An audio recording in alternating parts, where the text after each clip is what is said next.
Kia ora, hello, I'm Philip Duncan. It is Tuesday the 9th of September. Thank you for joining me. Well, we've got windy weather on the way in true spring style. More changeable stuff is on its way in. Look at the satellite map at the moment. A lot of thunderstorm activity and energy out here in the Tasman Sea. What was Australia's weather energy is about to become New Zealand's weather energy. So we've got high pressure around, but it is slipping away to the east. Clearer skies for some eastern areas, but the clouds returning to the top of the North Island, western areas coming through Cook Strait today, and obviously cloud is building up on the west coast with that high cloud spreading out further to the east.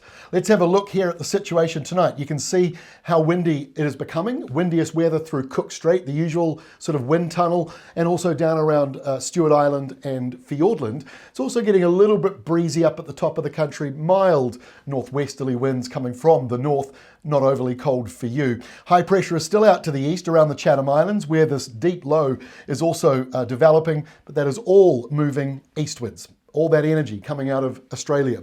So we do have a little bit of frost weather coming through tonight, tomorrow morning. Not as much though, because the winds are picking up. So some of that might just be getting down to around zero, but because of the wind, may not actually get a frost. Colder weather around on Thursday, frosty conditions certainly through the interior of the South Island. A bit of a breeze and cloud might keep some of those frosts away from coastal zones, but certainly looking frosty around places like Canterbury, Otago and through the mountains as we go into Thursday. By Friday, still cold around the South Island and a little bit around the central North Island, but those temperatures aren't as bad as they could be. Certainly we're getting to that time of the year where frosts matter for a lot of people. So we're monitoring that as we go through the next few weeks. Let's get into the forecast here on Wednesday. So we've got all this energy moving through. We just saw all the thunderstorms. Mentioned this yesterday. They'll be scattered, hit and miss kind of stuff moving in off the Tasman Sea. Still large dry areas around the top of the country and eastern areas. There is a southerly change coming through here on Wednesday, so it doesn't look overly frosty. That's why that frost map is more likely to be just getting around zero, but it could be snowing on the tops of the mountains, not frosty. In the North Island, windy westerlies, a few snow flurries through the central plateau, Mount Taranaki, maybe the tops of some other ranges, but really westerly winds aren't as cold as they can be. That's why the polar line is down over the South Island, not so much the North Island. The other feature, what is happening here in Australia, this small area of low pressure producing a thunderstorm outbreak for them, and that energy is going to move our way towards the weekend.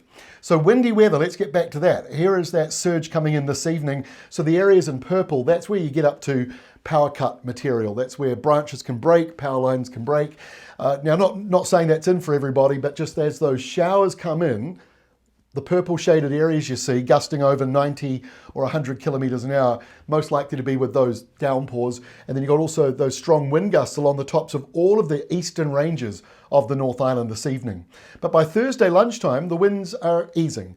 The South Island's still under that colder airflow. That's why we're seeing those frosty conditions around the South Island on Thursday morning, maybe around the central plateau as well if the winds fade out enough. Couple of snow flurries lingering around the central plateau, the volcanic area on the mountains. And further to the north, the low coming out of Australia, perhaps bringing in some showers to the far north. I say perhaps because that's a pretty borderline setup for there. On Friday, not so much of a borderline setup. The low comes in. Now this is not a major low pressure zone, but it's enough to trigger a few downpours and, as we've seen in Australia, thunderstorms. Now, Australia's a little different because of all the land and the hot air that rises during the day, interacting with the weather that's moving through for them. We don't have the same daytime heating, but it's still worth monitoring what happens here on Friday with some instability around, a little bit of wind as that system moves on through. If you're further down the North Island, easterly winds, and into the South Island, even lighter conditions. That's why we've got frosts around on Friday morning, and the polar air sinks a little bit further southwards on Friday. Now, as we go into the early hours of Saturday morning, still windy around the North Island. This is not really a major setup, it's just more of an interest map to show you. But blustery conditions with those showers for the western North Island, especially around Auckland and Taranaki, maybe just clipping some parts of the western South Island. And also on the eastern side, as low pressure out here now moves further away from us, doesn't linger over New Zealand for very long. It moves through quite quickly on Friday, but the windy stuff behind it also leaves a windy southerly that'll be brushing places like Mahia Peninsula. Noon Saturday, The wind is still around, still blustery around the top of the country, really. That's the main area. Colder air, therefore, surges up again overnight Friday and into Saturday morning. So yeah, there could be still more snow flurries around Mount Taranaki, Mount Ruapehu, Tongariro, those areas.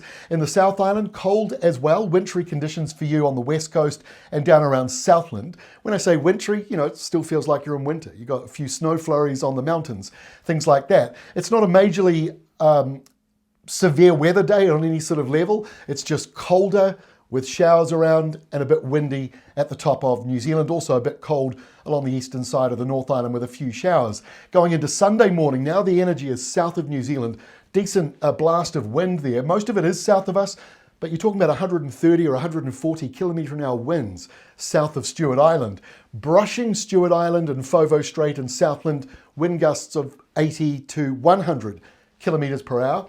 And some parts in the purple here, up around Canterbury through the Southern Alps, and also the lower North Island, might see some wind gusts out of the west of about 100 kilometres an hour. Most other places, though, aren't in that category. It's just a little bit windy here and there.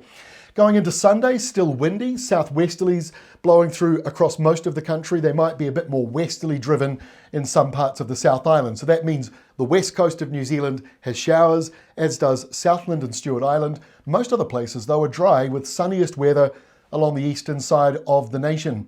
We've got gusty weather on Sunday continuing, the northwest corner of the South Island, potentially northern parts of Canterbury, but most of that energy coming into the North Island from the Coromandel, Kaimai, Mamaku ranges right down towards Hawke's Bay, Wairarapa, Manawatu. We've got those strong winds, potentially also around Gisborne and East Cape. These are borderline winds in sort of the northern areas being problematic. Most of that energy, central New Zealand on Sunday afternoon. And our final map, go into Monday of next week. So high pressure is certainly around. It is dominating as we move into the start of next week. That encourages the westerly flow, the spring westerlies to come out of Australia, blow through over the South Island. So the isobars here on Monday over the South Island does show gusts getting up to gale force and potentially severe gale force, that is 90 kilometres an hour and above. Still a bit windy around the Auckland, Taranaki areas, bit of a wind tunnel when there's a sou'wester. Mostly dry though, really along the whole western side of New Zealand, but there are showers further southwards you go. So down on the west coast, showery for you, but many other places are dry. So as we go into the start of next week, our weather is coming from out of Australia with those windy westerlies, really spring-like. Now the frosts that we're getting at the moment, that is a problem as we go through the next month or so for growers. We're going to be monitoring that for you. We are certainly having a colder winter and start to spring this year than perhaps the last decade. But actually in a number of places, temperatures are around about normal. It's not majorly below normal. And so while we have had more frosts this year, they haven't been more intense. It's just been a little more frosty than previous years. So we're monitoring that over the next few weeks. As I say, westerly winds, not so frosty for you. So perhaps that's a positive sign for the weather that's coming in for next week. That is all from me. See you again tomorrow, Wednesday, with our next New Zealand weather update. And of course, check out our Australia-only update today as we cover all those thunderstorms and that developing low that is forming for the next 24 to 48 hours. We'll see you tomorrow.